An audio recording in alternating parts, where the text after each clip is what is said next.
Now from the end of time, we're going to go to the very beginning of time. But before we can talk about the Big Bang itself, we need to get some physics understanding down first.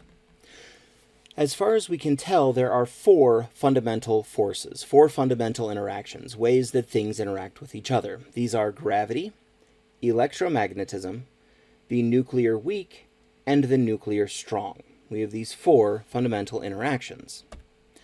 So here's another question. What does gravity act on? A, mass, B, charge, C, velocity, or D, momentum? Go ahead and think about it for a second and we'll discuss.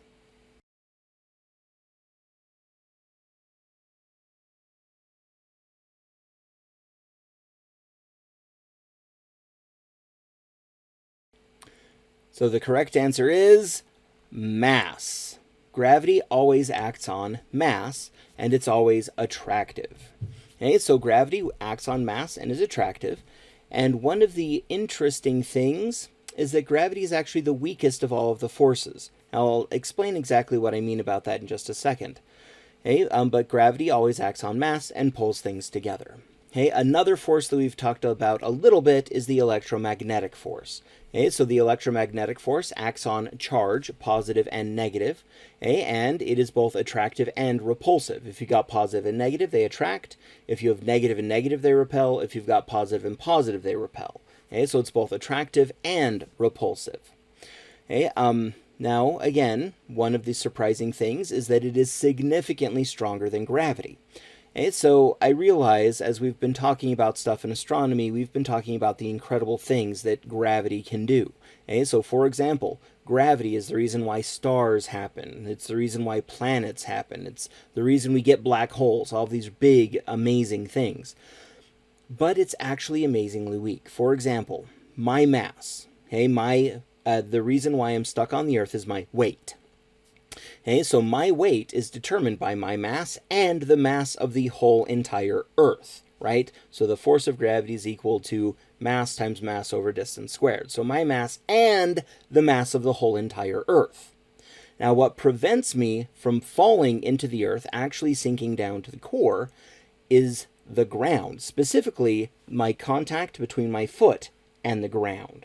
Okay, now what's happening there is my foot has electrons in it, and the ground has electrons in it, and two electrons, they're both negatively charged, so we get a repulsion. So the small amount of surface area of my foot, that repulsion of the electrons in just that space, is stronger than the attraction of gravity from the whole entire Earth. This is what we mean when we say that gravity is actually surprisingly weak. Now, the reason why we see it do such incredible things is because it is only ever attractive. The electromagnetic force is both attractive and repulsive, so we have opposites.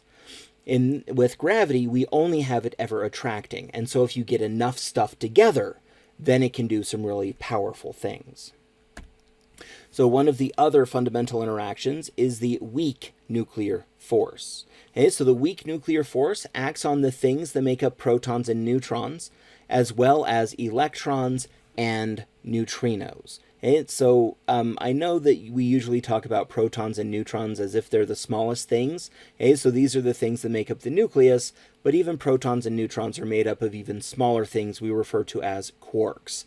Now, as far as we can tell, there's nothing smaller than a quark. Okay, that is the smallest limit.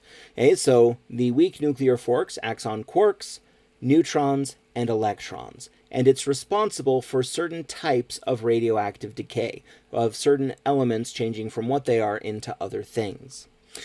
Now, the weak nuclear force only acts on a very small scale, about the width of an atomic nucleus. If you separate the particles by more than that, it no longer functions, it goes to zero. Okay, so we call it a nuclear force because it acts on the scale of a nucleus, and it acts on things that make up the nucleus, protons and neutrons.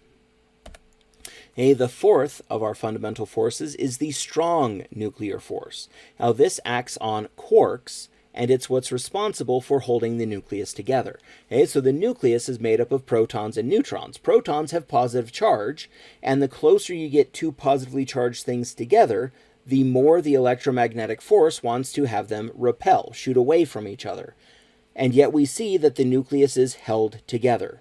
That's what the strong nuclear force does. And the reason why we call it strong is that it is even stronger than the electromagnetic repulsion.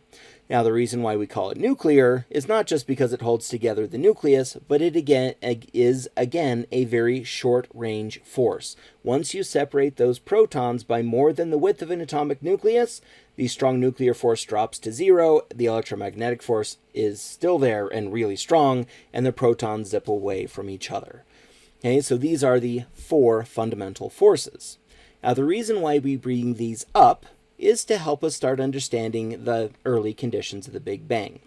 So as physicists have done experiments at higher and higher energy and higher temperature, they have found something weird happen. Specifically, they have found that the weak nuclear force and the electromagnetic force at a high enough energy and temperature become identical.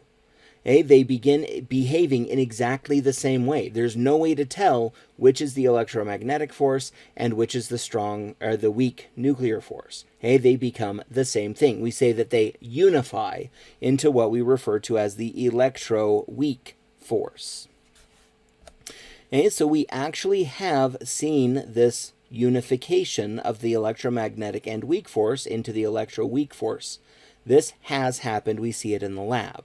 Now, this has led some people to suggest maybe at a high enough energy, at a high enough temperature, then the strong nuclear force will also unify with the electro-weak force. So these ideas that are trying to predict what would happen if this is true, these are known as grand unified theories, or GUTS. Now, we actually have some different approaches to these GUTS. However, there are definitely differences. There are some things that they agree on, so we kind of get the feel that there's a hint of possibility for what would happen in one of these grand unified theories, but nothing is certain. Well, the idea that maybe we could get the strong force to merge suggests that maybe we could get all 4 fundamental forces into one single force. So these ideas that are trying to unify all 4 forces into one single, these are sometimes referred to as super grand unified theories, or theories of everything. The idea being that if we can unify all of these things, then we can explain everything that could ever possibly happen within the universe.